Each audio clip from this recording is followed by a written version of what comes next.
Kishash, Kiprah Panglima Lingga di Kerajaan Aceh. Novel karya Syukri Muhammad Syukri. 2 hari setelah kedatangan Gajah Putih, rapat tahunan Raja-Raja Sekerajaan Aceh Darussalam dimulai.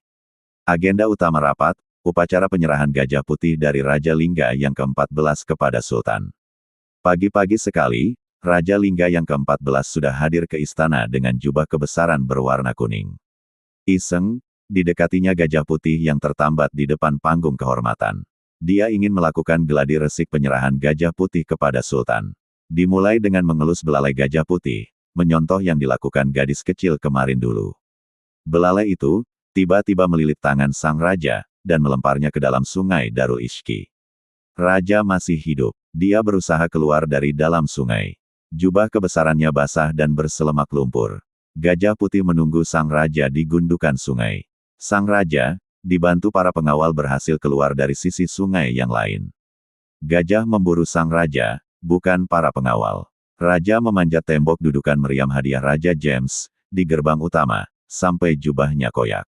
Dengan wajah pucat pasi dan tangan gemetar, dia bersembunyi di bawah meriam. Hilang dari pandangan gajah, si belalai panjang itu kembali ke tempat semula. Selamatlah sang raja, kenapa Gajah Putih itu ingin membunuhku?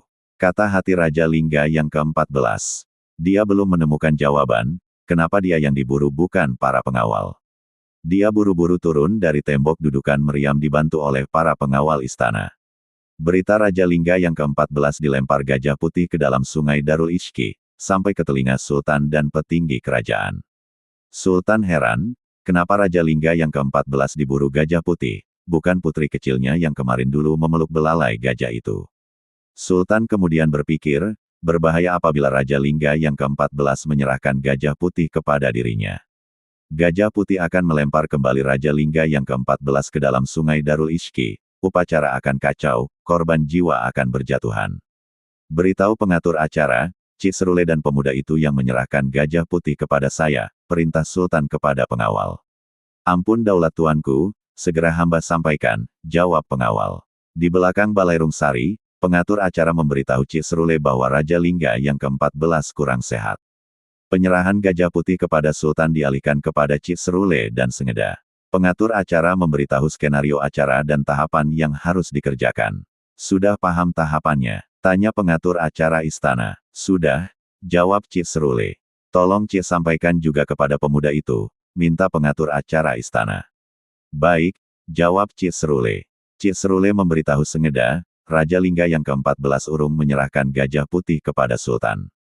Mereka diminta pengatur acara istana untuk menggantikan Raja Lingga yang ke-14.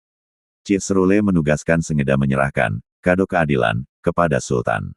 Sengeda menerima penugasan itu. Kemudian Cik Serule menjelaskan tahapan acara yang harus dikerjakan oleh Sengeda.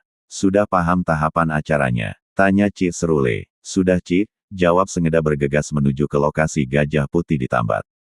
Terompet ditiup oleh pengatur acara istana sebagai isyarat bahwa Sultan sudah dapat menempati singgasana yang disediakan.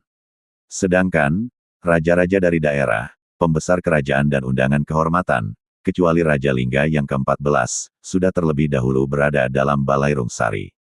Pengatur acara istana meniup terompet kedua sebagai isyarat bahwa Sultan sudah dapat menuju ke lokasi upacara penyerahan Gajah Putih.